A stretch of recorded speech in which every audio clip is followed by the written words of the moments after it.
Hey guys, I'm Tricky JD. Welcome to my channel Tricky JD. Today I'm going to show you how to make scrolling custom characters in your 16:2 LCD display using Arduino Uno.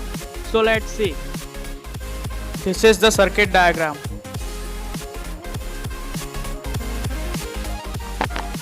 This is the codes for this project.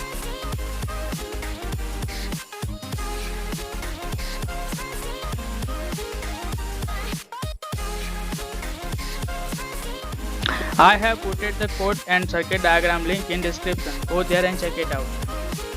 So now we are uploading the code.